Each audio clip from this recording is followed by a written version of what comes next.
L'argent facile? Jean-Pascal Lacoste dévoile le coup de maître qui lui a rapporté gros.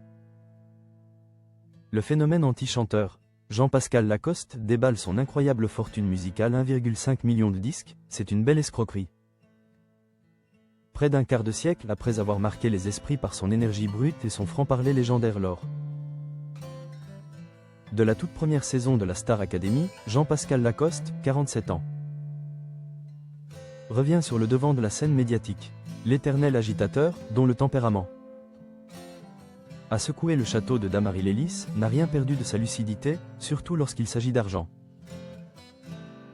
À l'aube de son grand retour télévisuel dans la nouvelle émission de W9, The Cerveau, l'ancien candidat a fait une confession désarmante.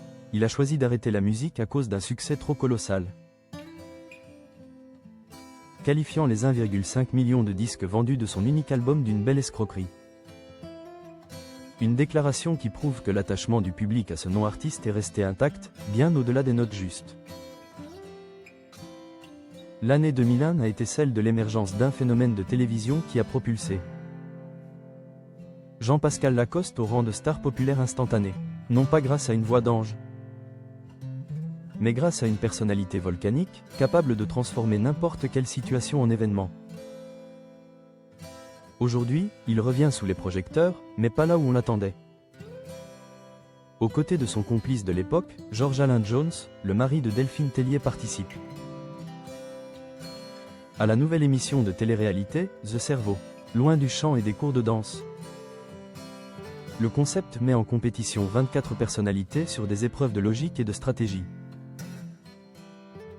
Ce choix de programme, qui privilégie l'esprit et la tactique, est éloigné de l'univers musical. Un domaine que Jean-Pascal a sagement décidé d'abandonner après un passage fulgurant et extrêmement lucratif. Interrogé par le Parisien sur son passé de chanteur, Jean-Pascal Lacoste n'a pas hésité à évoquer son tube culte de 2002. L'agitateur, mais l'évocation de ce succès n'est pas empreinte de nostalgie, mais plutôt d'une ironie mordante.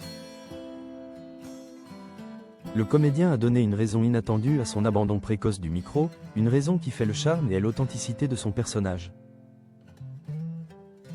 Moi, j'ai préféré arrêter parce que j'ai trop vendu. 1,5 million de disques, c'est une belle escroquerie, non? Cette citation est un coup de massue. Elle révèle une lucidité déconcertante face à la machine médiatique et au succès commercial qu'il a porté. Vendre 1,5 million d'exemplaires de son premier et unique album, Qui es-tu? Est une performance astronomique que les artistes les plus chevronnés peinent à atteindre. Pourtant, pour Jean-Pascal, ce succès fulgurant n'était pas le fruit d'un talent artistique profond, mais celui d'un engouement médiatique dont il a su profiter avec honnêteté. Il n'a d'ailleurs jamais cherché à se masquer derrière le titre d'artiste. Je ne suis pas un artiste, je suis juste un gars qui s'est amusé, avait-il déjà confié par le passé, prouvant son autodérision et son sens de la réalité. Ce succès escroquerie est la preuve que le public a acheté l'homme, le personnage, l'agitateur, bien plus que le chanteur. Jean-Pascal Lacoste n'a donc aucune intention de reprendre le micro, contrairement à son ami George Alain, qui prépare son retour en studio. Pour lui, la vraie passion est ailleurs, devant la caméra.